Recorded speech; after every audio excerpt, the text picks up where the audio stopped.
اور آپ نے ان کا اقرار کیا تھا، جس میں ان کو صدیق کا لقب ملا تھا۔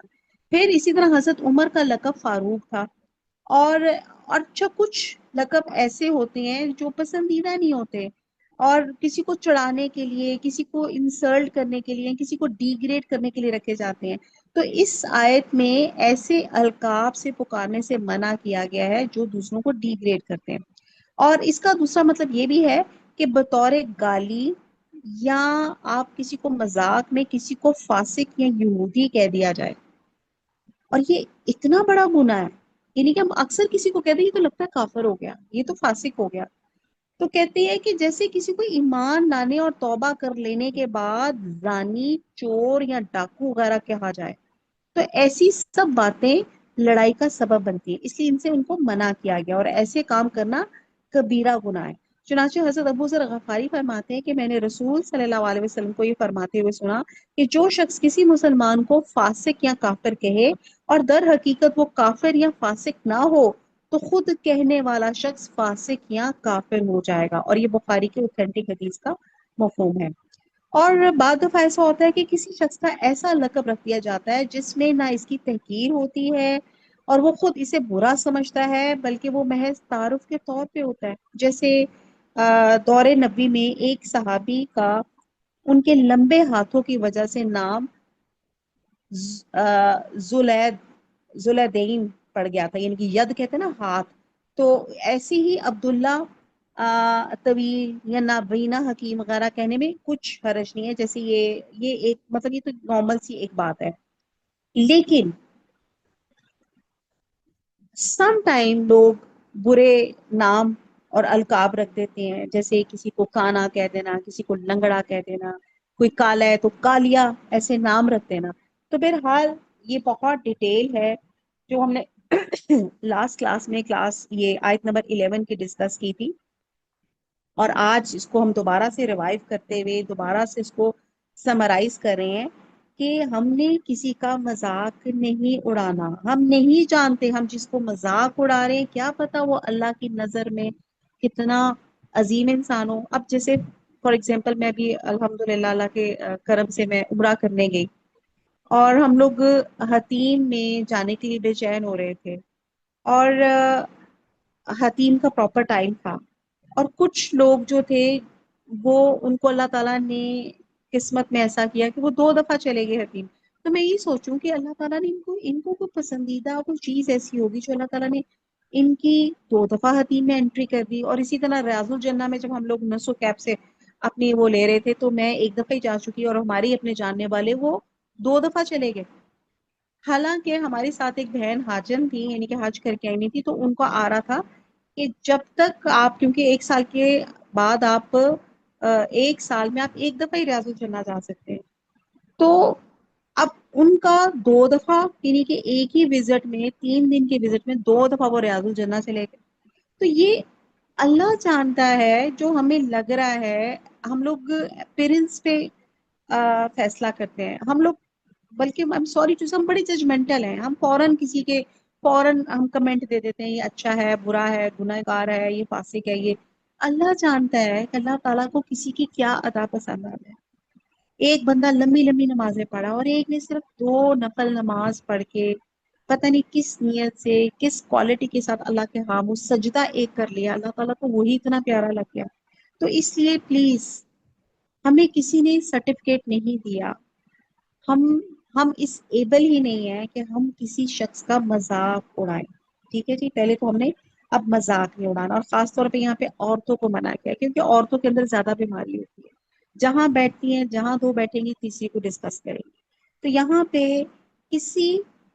ہم عورتوں کو خصوصی طور پہ یہاں پہ اللہ تعالیٰ نے میسج دیا کہ کوئی عورت دوسرے کے اوپر الزام نہ لگائے، لمز، ٹھیک ہے، عیب نہ لگائے، ٹھیک ہے، ایک دوسرے کا برا نام نہ رکھے۔ یہ بھی ہمیں بڑی عادت ہے، کسی کو اس حساب سے موٹی، بھینسی، کوئی مطلب اس طرح کے ہم لوگ نام رکھ دیتے، اور اللہ تعالیٰ نے کلیئر کہہ دیا کہ ایمان لانے کے بعد برا نام رکھنا گناہ ہے، اور جو توبہ نہ کرے تو وہ ظالم ہے۔ تو آج ہم یہی آیت کو سن کر ہم اللہ سے توبہ مانگتے ہیں توبہ تو نسو مانگتے ہیں کہ اللہ تعالیٰ جو ہم سے ہو گیا، اللہ میاں بندے ہیں، غلطی ہو گئی، معاف فرما دیجئے، کچھ ہم سے کچھ غلط ہو گیا، ہم نے کسی کا نام رکھ دیا، کسی کی عیب لگا دیے، کوئی ہم سے غلطی ہو گئی، اللہ آج ہم نے یہ آیت پڑھ لی ہے، اللہ ہمیں معاف کر دے۔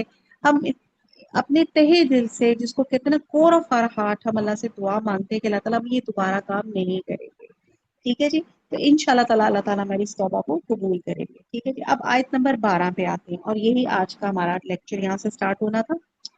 آپ کے سامنے ٹیکسٹ ہے، اور ایک ایک لفظ کو ہم اس کا پہلے ورڈلی اس کا ترجمہ کر لیتے ہیں۔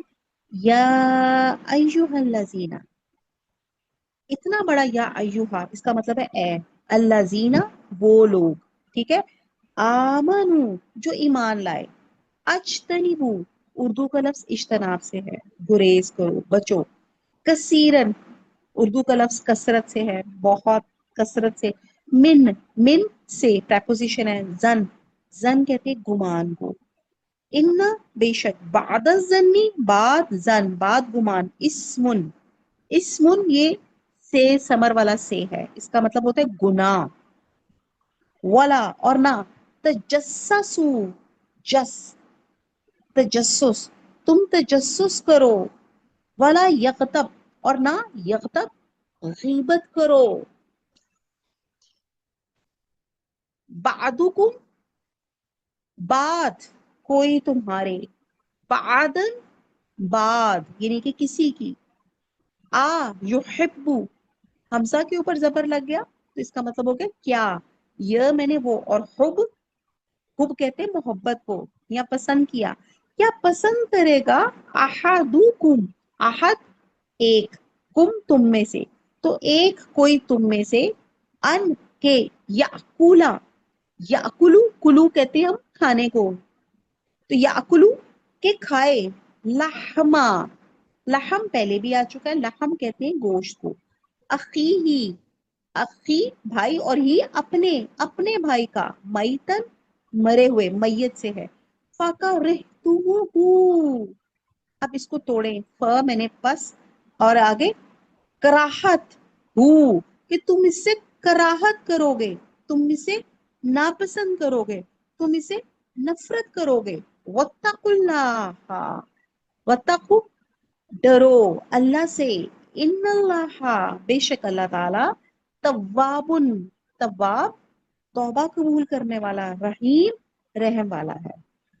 اب آیت نمبر 12 کا پا محاورہ دیکھتے ہیں کہ اے اہل ایمان، بہت گمان کرنے سے احتراز کرو، کہ بعد گمان گناہ ہے، اور ایک دوسرے کے حال کا تجسس نہ کیا کرو، نہ کوئی کسی کی غیبت کرے۔ کیا تم میں سے کوئی اس بات کو پسند کرے گا کہ اپنے مرے ہوئے بھائی کا گوشت کھائے؟ اس سے تو تم ضرور نفرت کرو گے، تو غیبت نہ کرو، اللہ کا ڈر رکھو، بے شک اللہ توبہ قبول کرنے والا مہربان ہے۔ آیت نمبر 12 ایک اویکننگ آئی ہے، اس میں کہا گیا کہ اے اہل ایمان، بہت گمان سے احتراز کرو، بعد گمان گناہ ہے، اور اس حکم میں بالکل گمان کرنے سے نہیں روکا گیا، بلکہ بہت زیادہ گمان اور ہر طرح کے گمان کی پیروی کرنے سے روکا گیا، اور اس کی وجہ یہ بتائی گئی کہ بعد گمان گناہ ہوتے ہیں، ایک گمان وہ ہوتا ہے جو اخلاقی لحاظ سے پسندیدہ ہوتا ہے اور دین کی نظر میں مطلوب ہے، مثلا اللہ، رسول اور اہل ایمان سے اچھا گمان دینی لحاظ سے پسندیدہ اور مطلوب ہے، اور یہی چیز دین کی پیروی کرنے کے لیے بہت ضروری ہے۔ اپنے میل جول رکھنے والے لوگوں سے حسن ظن رکھنا خوشگوار تعلقات کے لیے بہت زیادہ ضروری ہے، اور یہ تو ہو گیا اچھا گمان، اور ایک گمان وہ ہوتا ہے جو کسی شخص کی ظاہری حالات اور اس کے طرز عمل دیکھ کر کیا جاتا ہے، اور ایک شخص کا طرز عمل دین کے مطابق ہے تو ظاہر ہے اسے اچھا گمان رکھا جائے گا، اور ایک شخص جس کے اخلاق معاملات دین کے مطابق نہیں ہے تو اس سے اچھا گمان رکھنا محض سادہ لوہی ہے۔ تو کسی شخص کے بارے میں گمان قائم کرتے وقت اس کے ظاہری طرز عمل کو پیش نظر رکھا جائے گا۔ تو اگر ہم صرف گمان کی بات کریں تو گمان گمان کے بارے میں کہا جاتا ہے کہ اگر آپ کو گمان کیا ہے، جیسے اچھے سے اچھے دوست کئی دفعہ ڈفرنس آف اوپینین رکھ جاتے ہیں نا، مطلب ان میں اختلاف ہونا شروع ہو جاتا ہے، ایک نیگیٹو فیلنگ ڈیولپ ہونا شروع ہو جاتی ہے، اور پھر اس کا فوری علاج کیا ہے کہ آپ اسے ملاقات کر لیں، اپنی جو مس انڈرسٹینڈنگ ہے اس کو دور کر لیں، اور اس کی غیر موجودگی میں اس کو برا نہ کہیں، تو اس سے مسئلہ حل ہو جائے گا. ٹھیک ہے جی. یعنی کہ گمان برا کیوں ہوتا ہے، یہاں پہ میں وہ ریزنس کی بات کر رہی ہوں. دوسرا بات یہ ہوتی ہے کہ کسی اسپیسیفک انسان سے برا گمان، پھر عمومی طور پر ہر ایک سے برا گمان، کہ آپ ہر وقت یہ سوچ رہے ہیں کہ جہاں دو لوگ بات کریں آپ کو لگ رہا ہے کہ وہ میرے بارے میں اچھی بات نہیں کر رہے. ٹھیک ہے جی. اور آپ یہ دیکھیں کہ آپ تھوڑا سا اس وقت آپ میں سپرسٹیشیس ہو جاتے ہیں. آپ دیکھیں کہ نو بڈی از پرفیکٹ سوائے اللہ تعالیٰ کے، ہر چیز امپرفیکٹ ہے. جس شخص سے محبت اس کی ہر چیز اچھی، اور جس شخص سے نفرت ہوگی اس کی ہر چیز آپ کو نیگیٹو لگے گی. تو فوکس آن پازیٹیوٹی، سوچ کو ریکٹیفائی کرے. کوئی دوسرا آپ کی سوچ کو بدل دے، سن کر ایمان لانا بغیر تحقیق کے. تو گمان کے معنی ہے خیال. تو چیک کریں اپنی تھاٹس کو. ٹھیک ہے جی. مس کمیونیکیشن سے یہ آپ کا گمان کچھ کا کچھ بن سکتا ہے. ہم نیکی کر رہے ہیں تو دوسروں کو کرٹیسائز کر رہے ہیں. ٹھیک ہے. اور آپ کہتے ہیں کہ اس کے لیے کہا جاتا ہے کہ اگر آپ کو گمان ہو کسی بھی شخص کے بارے میں، تو آپ کہتے ہیں کہ آپ 70 تعویلیں دیں، 70 اپنے آپ کو لاجکس دیں، آرگومنٹس دیں کہ یہ بات ہوگی، اور پھر اس کے بعد بھی اگر آپ کو سمجھنا ہے تو پھر بھی آپ اس کو اپنے ہی گمان کو غلط قرار دیں. کسی بھی چیز کی، کسی بھی مس انڈرسٹینڈنگ کی سب سے پہلی بنیادی وجہ گمان ہوتی ہے. اگر آپ برا گمان کرنا لوگوں سے بند کر دیں گے تو آپ یقین جانیں کہ آپ کا اپنا جو ہے نا اس کا علاج جس کو ہے نا بہترین پرفیکٹ ہو جائے گا. حضور صلی اللہ علیہ وسلم صحیح. فرماتے ہیں کہ ہر مومن کے ساتھ نیک گمان رکھو. اور اس حدیث کی شرح میں علماء جو فرماتے ہیں کہ اگر کسی چیز کے اندر 99 دلائل ہوں بدگمانی کے، لیکن ایک راستہ حسن ظن کا ہو، تو عافیت کا راستہ یہی ہے کہ حسن ظن کے اس ایک راستے کو اختیار کر لو. اور کہتے ہیں کہ بدگمانی پہ اللہ تعالیٰ قیامت کے دن مقدمہ دائر فرمائیں گے اور اسے پوچھیں گے کہ بدگمانی کے تمہارے پاس کیا دلائل تھے، اور نیک گمان پہ بلا دلیل انعام عطا فرمائیں گے. تو حسن ظن پر بغیر دلیل کے ثواب ملتا ہے. ٹھیک ہے جی. تو نیک گمان کر کے مفت میں ثواب لیں، اور بدگمانی کر کے دلائل پیش کرنے کے مقدمات میں اپنی جان کو نہ پھنسائیں. Getting it. جیسے آپ کو لگ رہا ہے کچھ دیکھ کر آپ کو مسکرا رہا ہے اور آپ کے ذہن میں برا گمان یہ آ رہا ہے کہ یہ شاید میرے لیے کچھ برا سوچ ہے، تو 10 اپنی تعویلیں دیں. نو، یہ وجہ ہوگی، یہ وجہ ہوگی. اب سعید بن جبیر سے روایت ہے کہ حضور صلی اللہ علیہ وسلم نے فرمایا کہ انسان جب صبح کرتا ہے تو بدن کے سارے اعضاء زبان کے سامنے عاجزی کرتے ہیں اور کہتے ہیں ہمارے معاملے میں اللہ سے ڈر، اس لیے کہ ہم تیرے ساتھ وابستہ ہیں. اگر تو سیدھی رہی تو ہم بھی سیدھی رہیں گے، اگر تو ٹیڑھی ہوئی تو ہم بھی ٹیڑھی ہو جائیں گے. اس حدیث سے ظاہر ہوتا ہے کہ زبان اللہ تعالیٰ کی بڑی نعمت ہے، اور اس کے لیے حکم یہ ہے کہ اس کا صحیح اور درست استعمال کیا جائے اور غلط استعمال سے بچا جائے. اس لیے زبان کھولنے سے پہلے ایک سنہری اصول ہم نے پہلے بھی دیکھا ہو نا، پہلے تولے پھر بولے. تو یہاں بدگمانی کا آغاز دوسرے کے بارے میں بغیر کسی ثبوت کے بری سوچ سے ہوتا ہے کہ فلاں ضرور میرا برا چاہتا ہے. حضور صلی اللہ علیہ وسلم نے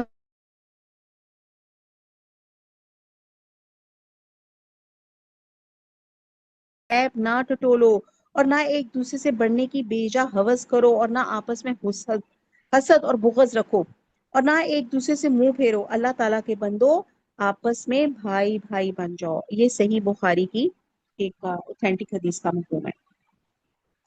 پھر ہم دیکھتے ہیں کہ جیسے فار ایگزامپل میں کہتی ہوں کہ آج نا میری طبیعت درست نہیں ہے، ٹھیک ہے، اور شوہر سے بھی جھگڑا ہوا ہے، مجھے تو لگتا ہے کہ میری ساس نے جادو کر دیا ہے، یا جو میری نند آئی تھی نا اس نے مجھے بری نظر سے دیکھ لیا ہے۔ آپ کو سمجھ آئی ہے؟ یہ میں نے آپ کو اگزامپل دی ہے۔ ہمارے ہاں جب تھوڑی سی مس ہیپ ہو جاتی ہے آپ کے اندر، مطلب کوئی طبیعت میں بے چینی، تو ہمارے اندر سب سے پہلا تھا ہے مجھے تو لگتا ہے بندش ہو گئی ہے، ہائے، اور وہی مجھ سے اسی نے لگائی ہوگی، تو یہ بدگمانی کا آغاز ہو گیا نا۔ تو یہ اسی لیے کہا جا رہا ہے کہ اس بدگمانی سے بچیں۔ اچھا جی، اب آپ کے آ جاتا ہے، پہلی چیز آ جاتی ہے بدگمانی، اس کے بعد کیا چیز آتی ہے؟ تو ہم نے کیا سوچا کہ روٹ کاز کیا ہے؟ بدگمان ہونا۔ آپ نے کبھی کسی کے سلسلے میں بدگمان ہونا ہی نہیں۔ کوئی مجھے دیکھ کر ہنس رہا ہے تو یہ سوچیں کہ شاید وہ میری کچھ سازش کر رہے ہیں، یا میرے بارے میں بری بات سوچیں، آپ سوچیں ہو سکتا ہے اس کو لطیفہ یاد آ گیا ہو سکتا ہے اس کو اپنی کوئی بیوقوفی یاد آ گئی ہو سکتا ہے وہ ویسے ہی ہنس رہا ہو۔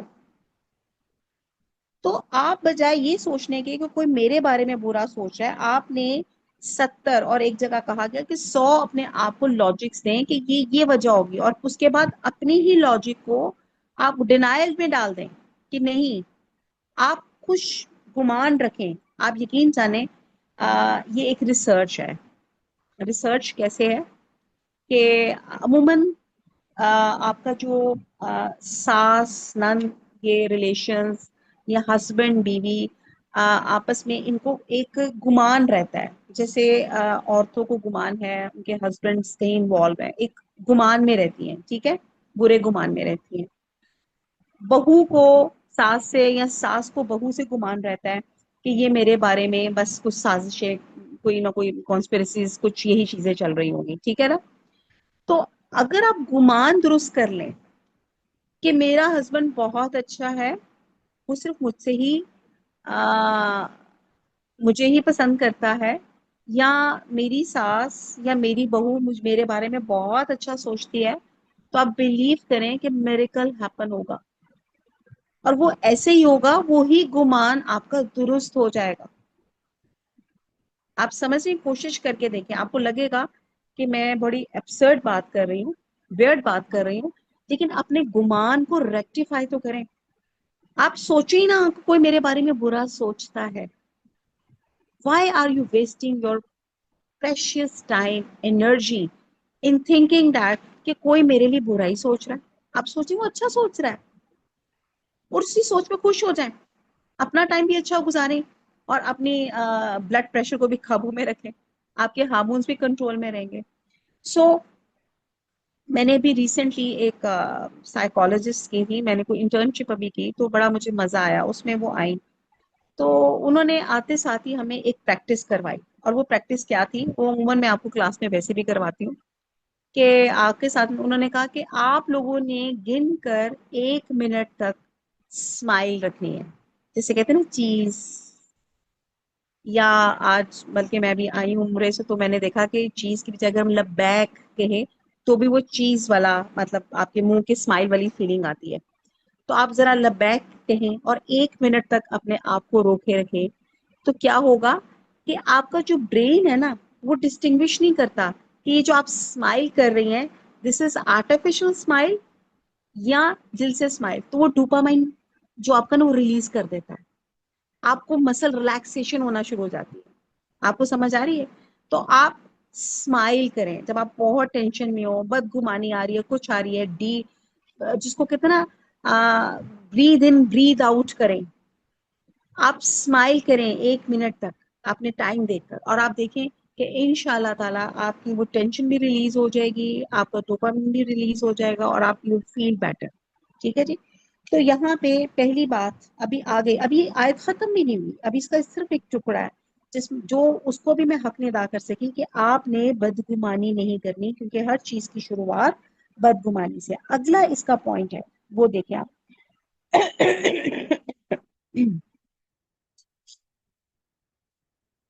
اچھا جی، اس کے بعد اگلے اللہ تعالیٰ فرماتے ہیں کہ اے ایمان والو، بہت گمان کرنے سے اعتراض کرو، اور آگے کہا گیا کے بعد گمان گناہ ہے، اور ایک دوسرے کے حال کا تجسس نہ کیا کرو.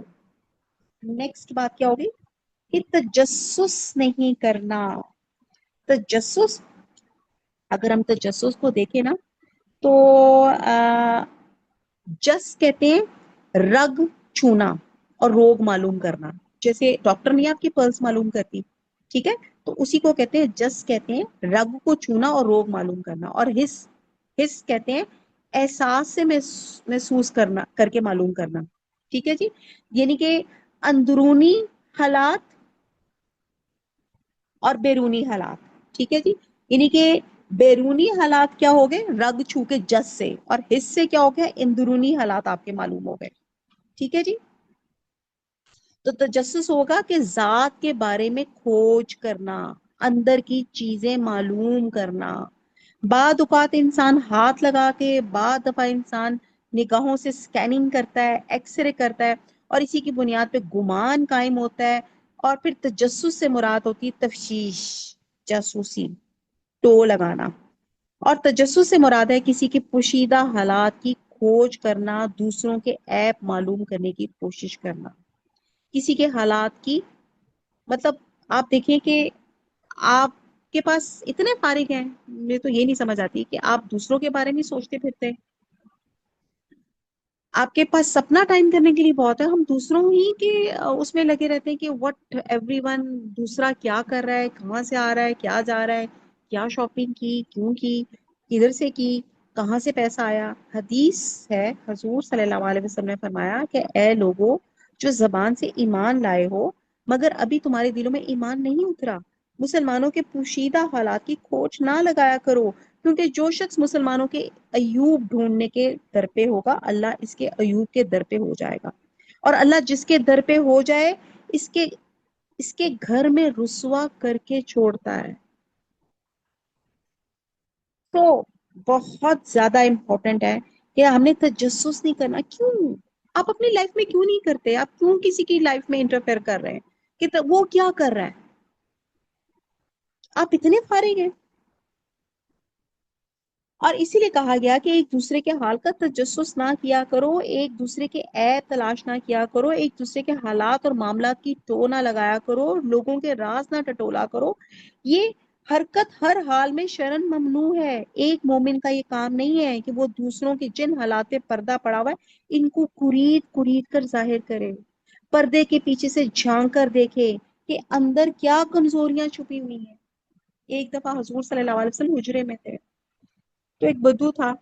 اب ظاہر ہے وہ کوئی سیمنٹڈ وال سے نہیں ہوتی تھی، تو اس نے ایسی سوراخ سا تھا اس حجرے میں، اس نے اپنی آنکھ وہاں کے ٹکا کے اندر دیکھنے لگا کہ اندر وہ کیا رہا ہے. تو حضور صلی اللہ علیہ وسلم نے جب دیکھا تو انہوں نے کہا کہ اگر میرے پاس اس وقت سلائیاں ہوتی نا تو میں اس کی آنکھ پھوڑ دیتا نا، تو وہ بھی جائز تھا. یعنی کہ ایک انسان اندر کمرے میں کیا ہو رہا ہے none of your business.